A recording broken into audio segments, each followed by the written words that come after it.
una disminución de 1.8%. Un dato muy relevante para el tema de inversiones, porque como ustedes saben, CETES, Smart Cash y cualquier bono emitido por empresas generalmente se basan en la tasa TIIE. La inflación para el 2025 se estima cerrar en 3.5% y para el 2026 se estima una inflación del 3%, es decir, una disminución del 0.5%. Y el precio del petróleo en dólares por barril para 2025 se estima en 57.8 y para 2026 54.9, una disminución de 2.9 dólares por cada barril. Luego, en ingresos en política económica para 2026, la iniciativa de la Ley de Ingresos de la Federación contempla ingresos totales por 10.193.683.7 millones de pesos, es decir, 891.667 millones de pesos más que en 2025. Aquí un resumen de lo que se estima obtener a través de los ingresos tributarios, principalmente en ISR. En ISR, para 2025 se estima llegar a una meta de 2.958 millones de pesos y para 2026 de 3.070 millones de pesos, un crecimiento de 112 millones de pesos, 112.000 millones de pesos. Un crecimiento de 3.8%, que si se dan cuenta el Producto Interno Bruto crecería 1.3% y la recaudación de ISR 3.8%. Sin duda muy ambicioso y parecería ser que la forma en que van a aumentar esa recaudación es a través de las auditorías.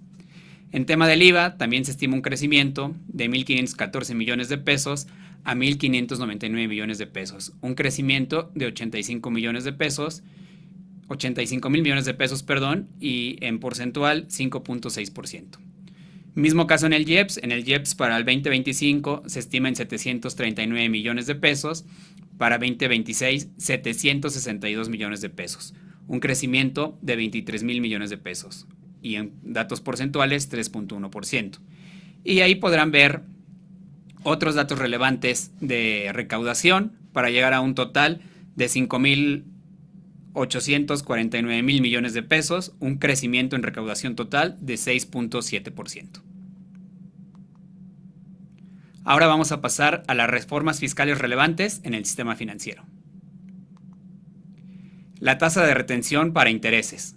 Bueno, tenemos que para el 2026 la tasa se incrementa del 0.5% que hoy se retiene al 0.9% que se aplica, recuerden, sobre el capital que da lugar al pago de los intereses. La retención nunca se aplica sobre el interés pagado, es sobre el capital invertido. Vamos con unos ejemplos. Supongamos que alguien invierte 100,000 pesos de capital invertido. La tasa de ISR retener para el 2026 es del 0.90%, lo que nos da que tendremos una retención de 900 pesos. Ahora bien, si tomamos los datos de la tasa de interés promedio, tenemos una tasa de interés promedio de 6.6%, una inflación anualizada de 3%, lo que nos lleva a una tasa real del 3.6%. Recuerden que las personas físicas pagamos impuestos sobre tasas reales, no sobre tasas nominales. ¿A qué nos lleva esto? Que sobre los mismos 100,000 pesos de capital invertido, aplicándole la tasa real, realmente tendríamos un interés real de 3,600 pesos. Ahora, ¿qué pasa con este aumento de la tasa de retención? Bueno, pues hicimos un ejercicio en el cual pusimos la tasa efectiva del ISR de manera anualizada del 5%, 10%, 15%, 20%, 25%, 30% y hasta 35%, que es la tasa máxima que pagamos las personas físicas. En este ejemplo son los mismos 100,000 pesos de capital invertido con la tasa real del 3.6%. En todos los casos tenemos un interés real de 3,600 pesos. Y aplicando la tasa efectiva en cada uno de los supuestos que va del 5% hasta el 35%, pues tenemos que el ISR causado va desde 180 pesos hasta 1,260 pesos. Y el ISR retenido, pues es el mismo, ese no se mueve. ¿Por qué no se mueve? Porque el ISR retenido va sobre el capital invertido. Entonces tenemos un supuesto de 900 pesos. ¿Qué podemos concluir con esto? Bueno, que las personas físicas que tributen a una tasa real entre el 5 y el 20% van a tener saldo a favor en su declaración anual si es que solo tuvieran este tipo de ingresos por intereses. Obviamente, mientras más crece su tasa real, va disminuyendo su saldo a favor. Aquí nos lleva a la conclusión que una persona física que tribute a la tasa real, a la tasa efectiva del 25%, él no tendría ni saldo a favor ni un impuesto que pagarle al fisco. Los que están en el 30% y hasta el 35%, ellos sí tendrán un impuesto a cargo de manera anual. Entonces, los que estén entre el 5 y máximo el 24%, pues van a tener un saldo a favor, el cual tendrán que pedirle a la autoridad, y como nos pasó este año, pues hubo muchos rechazos en las devoluciones automáticas y tenías que estar metiendo tu solicitud a través de la forma manual, que por sí es un tema ya más complicado, y aún cuando se cumplían los requisitos, la autoridad pedía información adicional, lo cual muchas veces el contribuyente, por desconocimiento o por el costo que implica contratar a un profesional, pues mejor dejaban ahí su saldo a favor. Otro tema relevante, muy relevante desde mi punto de vista, es la tasa de retención para operaciones de préstamo de valores. Este es un buen cambio. ¿Por qué es un buen cambio? Porque el premio que se paga por préstamo de valores se considera interés para efectos fiscales.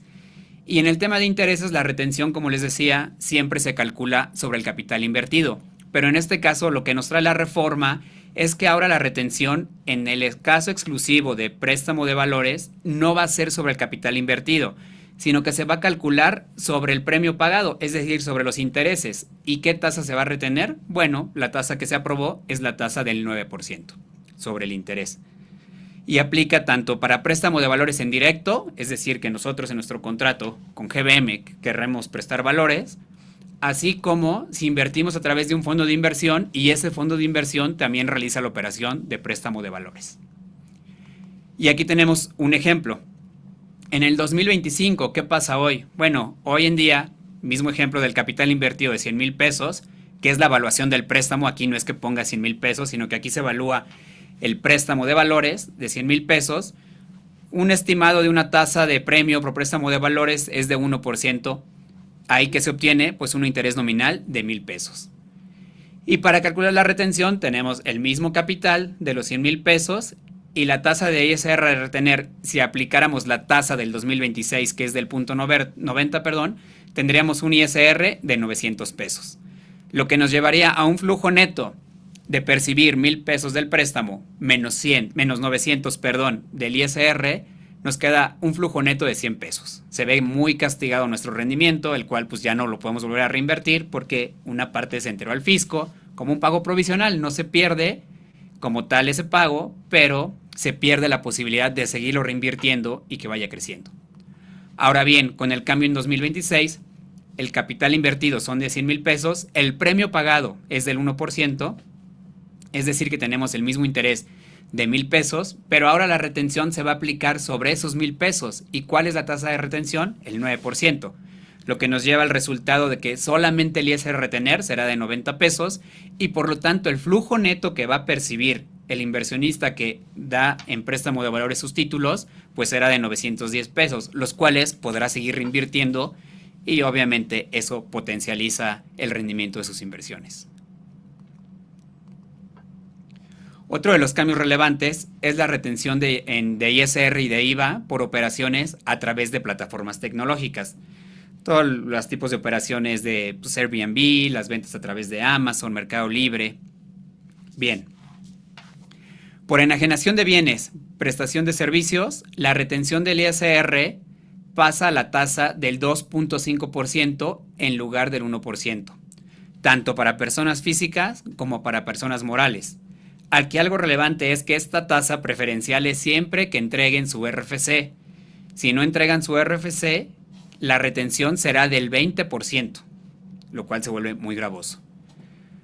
Por operaciones de financiamiento colectivo, mejor conocidos como crowdfunding, pues la retención de ISR será a la tasa del 20% sobre los intereses devengados, tanto para personas físicas como para personas morales que participen en estos tipos de financiamiento colectivo. Además, las retenciones pagadas y los intereses pagados y las retenciones realizadas se deberán de informar al SAT. Esto nos lleva a concluir que muy probablemente en la declaración anual de 2026 que se presentará en 2027 ya aparezca precargada esta información que se realiza en estos tipos de fintech.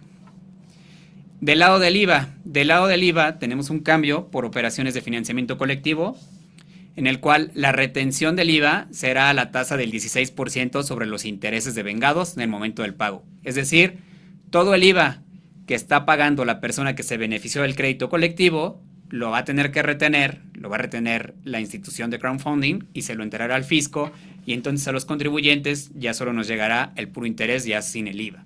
¿Qué gana con esto la autoridad? Pues que se asegura que le estén pagando el IVA y no se esté perdiendo.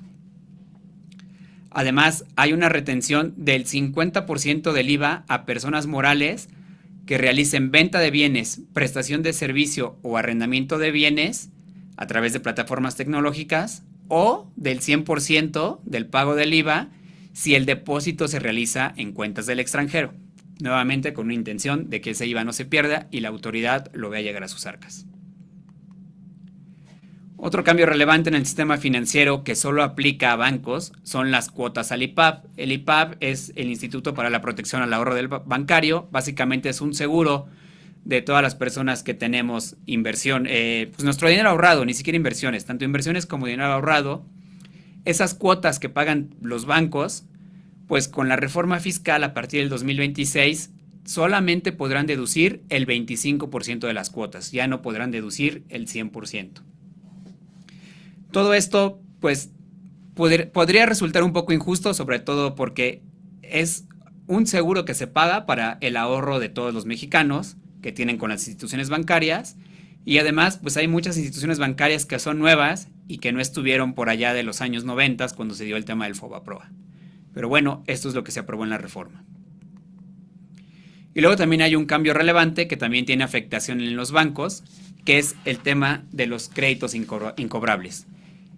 ¿Qué pasa aquí? Anteriormente y hasta el 2025, los bancos tenían un tratamiento especial para deducir pues, las cuentas incobrables de los créditos. A partir del 2026, el procedimiento se estandariza con cualquier otro contribuyente que se dedica a dar crédito para poder tomar la deducción. Básicamente la deducción se centra en que se incurre en mora, en el mes en que se incurre en mora en un año, o cuando se tenga notoria imposibilidad práctica de cobro. Esta definición no existe como tal en la ley, hay muchos supuestos en los cuales se puede defender esa notoria imposibilidad práctica de cobro, y será en la forma en que ahora los bancos puedan hacer esas deducciones.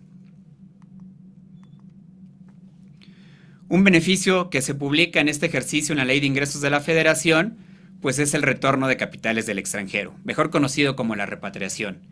¿Qué es lo que se está ofreciendo? Bueno, lo que está ofreciendo la autoridad es que todas las personas que tengan recursos fuera de México y no han pagado impuestos, y que los hayan tenido a más tardar hasta el 8 de septiembre del 2025, regresen ese dinero a México y solo paguen una tasa preferencial del 15%, en lugar de hasta el 35% que les podría tocar. Pagando esa tasa del 15% y cumpliendo otros requisitos, se hacen acreedor a este beneficio. ¿Cuáles son los requisitos? Bueno, los requisitos es mantener la inversión en México por al menos 3 años. La inversión pues, se destine a actividades productivas, como los Polos México, o para pagos de pasivos al gobierno mexicano, y también para comprar bonos gubernamentales. Al momento, lo que está a nivel ley de ingresos de la Federación y que nos puede beneficiar a los mexicanos en tema de inversiones, solamente es invertir en bonos gubernamentales.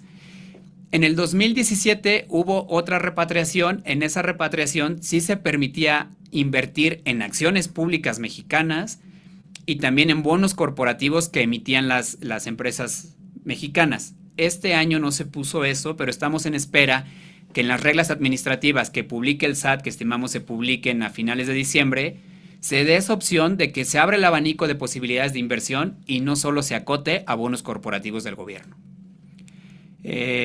Algo importante es que si se invierte en una persona moral mexicana y esa persona moral mexicana distribuye un dividendo dentro del plazo de los 3 años, ese dividendo, en lugar de estar grabado al 10%, que es el ISR definitivo que hoy conocemos cuando una persona moral paga dividendos a personas físicas, Si se está en el supuesto de repatriación, la tasa de retención debe de ser del 20%. Luego, otra reforma que si bien no nos afecta a todos los inversionistas, pero es relevante para los fondos de inversión extranjeros en capital privado. Básicamente se dio claridad a ciertos temas fiscales que estaban ambiguos. Se permite que el administrador de estos fondos de capital privado sean residentes fiscales en México y no pierdan la transparencia fiscal. Y asimismo se aclara que las CIEFORES o AFORES que invierten en estos fondos de capital privado pues no deberán de acumular los ingresos que obtengan a través de dichos fondos, ya que, como ustedes saben, los rendimientos de las AFORES son exentos de impuestos porque al final pues son los ahorros de todos los que estamos en la ley del IMSS del 98 en adelante. Y luego otro cambio relevante que esto le pega a las aseguradoras es la limitante de acreditamiento de IVA en pagos de siniestros. Seguramente escucharon, ya algunos meses atrás había una disputa entre la autoridad fiscal y las aseguradoras respecto al acreditamiento del IVA que llevaban a cabo las aseguradoras cada que cubrían riesgos. Bueno, esto se elevó en la conversación. De hecho, hubo aseguradoras extranjeras que pusieron demandas internacionales contra México y nuestro Congreso otorgó un crédito fiscal para que del 2024 y 5 años para atrás puedan tomar este crédito fiscal y no tengan que pagar ese IVA, pero para 2025 sí van a tener que pagar ese IVA, ya que para la autoridad no es un IVA acreditable y por lo tanto a partir de 2026 tampoco será un IVA acreditable. Lo que se refleje probablemente es que tengamos un aumento en nuestras pólizas de seguros que usualmente contratamos. Otro cambio relevante es en la Ley Federal de Derechos. La Ley Federal de Derechos pues, nos afecta indirectamente a las instituciones del sistema financiero, directamente mejor dicho, e indirectamente a los inversionistas. ¿Por qué? Bueno, en el caso de las casas de bolsa y fondos de inversión, hasta 2025 había un supuesto en que la cuota de inspección y vigilancia solo se pagaba el mismo monto que se pagó el año anterior, más una actualización del 4.5%. Eso era a través de un artículo transitorio que llevaba más de 10 años vigente. Para el 2026 se elimina el artículo transitorio, se establecen nuevas mecánicas de cálculo, lo cual es un logro porque si no el monto que habría que pagar de cuotas de inspección y vigilancia iba a ser muy alto. Se establecen nuevas mecánicas y por lo tanto pues son nuevas cuotas, pero no tan gravosas como se esperaban. Del lado de fondos de inversión pasa lo mismo. Cambiará la cuota de inspección y vigilancia que pagan los fondos de inversión, pero al final es un gasto del fondo de inversión que afecta el precio del fondo de inversión e indirectamente pues nos cuesta a los inversionistas. En otros aspectos fiscales relevantes, tenemos la fiscalización y auditorías por parte del SAT. Se refuerzan las facultades del SAT para realizar auditorías express, visitas domiciliarias con sanciones inmediatas y suspensiones del sello digital para emitir facturación. Sin duda este es un tema de mucho cuidado, ya que el hecho de que la autoridad te dé de baja el certificado para emitir facturas, pues te pone en una situación de riesgo, de operación, porque ya no podrías estar pues teniendo ingresos, porque generalmente para que alguien te pague un ingreso tienes que emitirle la factura. Luego, habrá un mayor enfoque en materialidad de las operaciones, que los CFDI sean válidos y combatir los esquemas simulados. ¿A qué se refieren con que los CFDI sean válidos? Pues que ahora van a combatir que el CFDI no sea falso desde el lado del emisor al momento en que lo emite. ¿Qué va a revisar la autoridad? Pues que el emisor tenga la infraestructura para prestar ese servicio y si en algún momento duda, tendrá esa facultad de irlo a revisar de forma expedita y establecer si sí cumple o no los requisitos para poder estar emitiendo CFDIs reales. Y además recordemos que hubo una reforma a la ley penal en el cual el expedir CFDIs falsos se castiga con prisión preventiva oficiosa. Además, se implementan restricciones en el RFC para la inscripción de contribuyentes que estén vinculados al 69B del Código Fiscal de la Federación. El 69B es un artículo en el cual se regulan tanto las empresas o contribuyentes que deducen facturas falsas, así como aquellos que emiten facturas falsas. Entonces, si por alguna razón tienes un socio que sale listado en este artículo 69b, pues el SAT tendrá el derecho a negarte la inscripción de una nueva empresa si es que quisieras hacerlo por tener este vínculo. Y también cambian los intereses, cambia la garantía del interés fiscal. ¿Qué va a pasar ahora? Bueno, anteriormente había varias opciones para garantizar el interés fiscal cuando tenías un crédito. Ahora, con la reforma, lo primero que entra es el billete de depósito, que básicamente es tú ir a dejar el efectivo que tienes para garantizar ese crédito que estás combatiendo de forma legal. El primer tema controvertido que vemos es que el billete de depósito lo tienes que ir a comprar al Banco del Bienestar. Dejar ahí tu dinero, te dan tu billete de depósito, ese dinero que dejas ahí en garantía no te paga rendimientos y ya después te pelearás con la autoridad respecto a lo que estén combatiendo. Si no tienes la fuente económica para pagar el billete de depósito, ya entrarán los demás supuestos, como puede ser la prenda, la hipoteca, la fianza, pero ya hay un orden de prelación. Entonces, la autoridad tendrá más armas para cobrarnos. Luego, en el CFDI, vuelven a hacer este tema del plazo para cancelación del CFDI. ¿Qué están poniendo otra vez? Pues bueno, que el CFDI solamente lo podrás cancelar a más tardar en el mes en el que presentes la declaración anual. Para ser prácticos, todos los CFDIs que emitimos en 2025, si tenemos que hacer una corrección, debe quedar a más tardar en marzo del 2026. De lo contrario, te haces acreedor a multas por cancelar CFDIs fuera de ese plazo. Y también podrán ser considerados como comprobantes falsos los CFDIs que no amparen operaciones existentes, verdaderas o actos jurídicos reales, con lo cual se vuelve indispensable que la materialidad de las operaciones cuando emitimos un CFDI lo tengamos a la mano en caso de alguna revisión. En plataformas digitales, una nueva facultad de la autoridad será que podrá exigir a la plataforma digital extranjera el acceso en línea y en tiempo real a su información fiscal.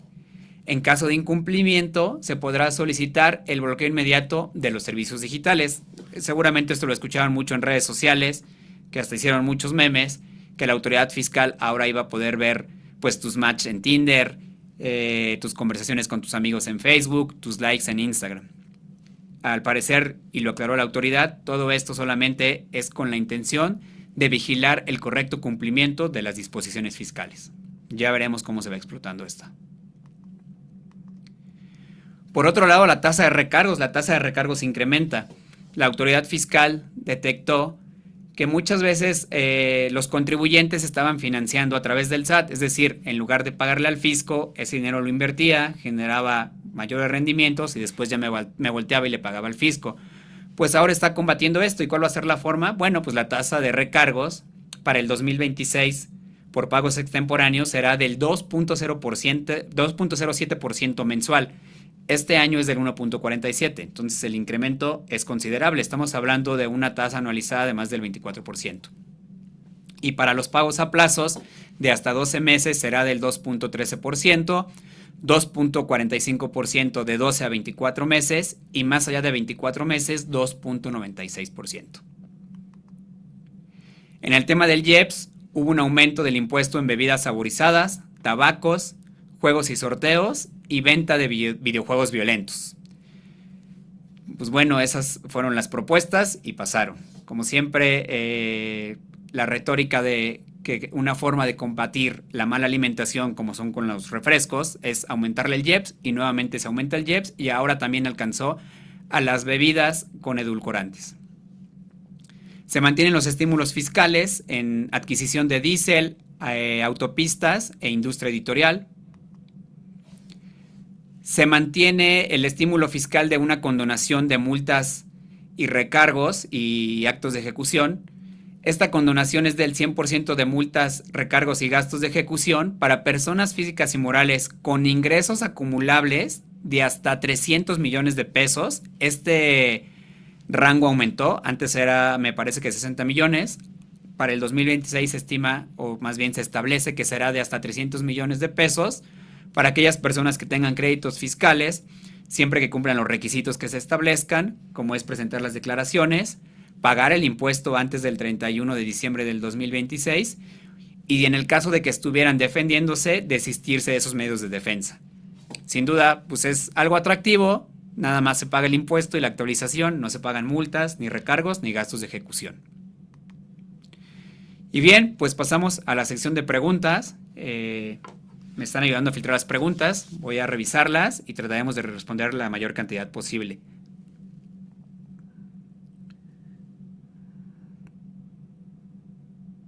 Ok, la primera pregunta, ¿podrían explicar cómo la reciente reforma fiscal afecta específicamente al tratamiento fiscal de las ganancias por adquisición y venta de acciones, ETFs, incluyendo las retenciones, la obligación de declarar la tasa aplicable y cómo se integra con otros ingresos del contribuyente? Ok, esta reforma fiscal no toca nada de lo que conocemos como mercado de capitales, es decir, la compraventa de acciones sigue estando grabada al 10%. El impuesto lo paga la persona física hasta la declaración anual, no aplica retención en compraventa de acciones o ETFs, eso no hay un cambio, sigue igual. Recuerden, tasa del 10% hasta la declaración anual sin retenciones. Repatriación de capitales, 15% de tasa preferencial. ¿Sobre qué base? ¿El capital repatriado o los intereses ganancias cambiarias? Pues esa es una muy buena pregunta. En teoría debería de ser solamente sobre el incremento patrimonial, es decir, los intereses o los dividendos o cualquier ganancia que hayas generado en el extranjero y la fluctuación cambiaria. No es muy claro en la ley, pero desde mi punto de vista debería de ser solo sobre el incremento de tu patrimonio, que básicamente son las ganancias y la fluctuación cambiaria. El SAT, ¿cómo podría validar si un CFDI es falso desde el robot fiscal?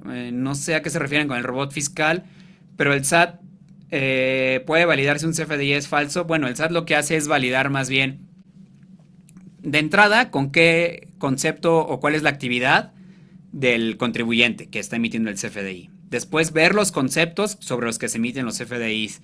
Luego tienen una matriz de riesgos con base en los montos que se están timbrando. Los montos que se están timbrando los cruzan con las declaraciones que presenta el contribuyente, con los impuestos que está pagando, con si genera una pérdida o una ganancia. O sea, es un cruce de información continua. Posteriormente, con la nueva facultad que tendrá, te podrá ir a revisar, hacer una auditoría express y pues ver que tengas los elementos suficientes. Porque si yo digo que soy un constructor y llega el SAT y me revisa y no tengo activo fijo, no tengo una oficina como tal, no tengo empleados, pues ya son situaciones del riesgo con los que el SAT puede decir que se están emitiendo comprobantes falsos.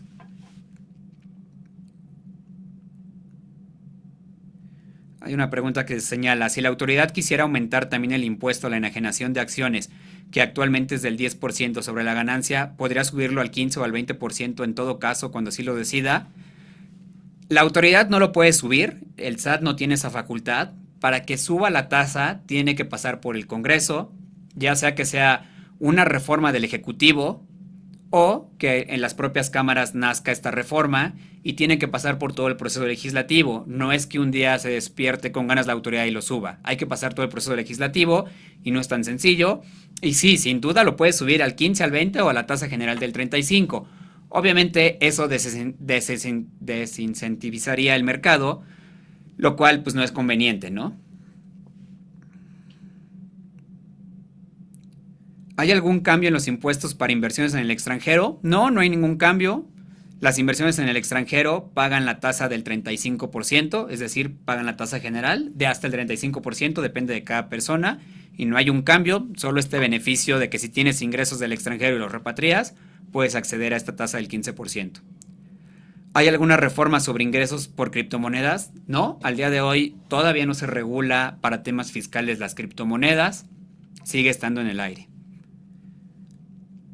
¿Qué cambios en particular habrá en 2026 para los dividendos que pagan las fibras? Bueno, primero me gustaría aclarar algo, las fibras no pagan dividendos, sé que es el símil de dividendos, pero para efectos fiscales lo que pagan se llama resultado fiscal distribuido o reembolsos de capital.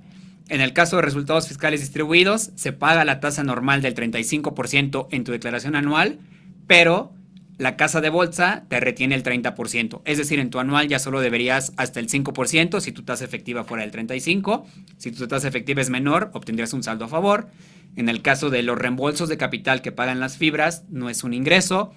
La venta de certificados de las fibras, porque no son acciones, son certificados bursátiles, sigue estando exento para personas físicas. No hay cambios. En realidad los cambios solamente están en los instrumentos de mercado de dinero, de intereses, y solo cambió la tasa de retención, y en préstamo de valores cambió la tasa y cambió la base sobre la que se calcula la retención. Bien, pues se nos acabó el tiempo. Solamente 2 puntos importantes. Falta que estos cambios los publiquen en el diario oficial de la Federación. Seguramente en estos días nos enteraremos que ya estarán publicados para que sean completamente oficiales. Entrará en vigor el 1 de enero del 2026. Y les recordamos que esta presentación y demás webinars que hemos presentado y que presentaremos en el futuro se quedan grabados en nuestro canal de YouTube para que los puedan seguir consultando. Les agradezco mucho su tiempo y nos vemos pronto.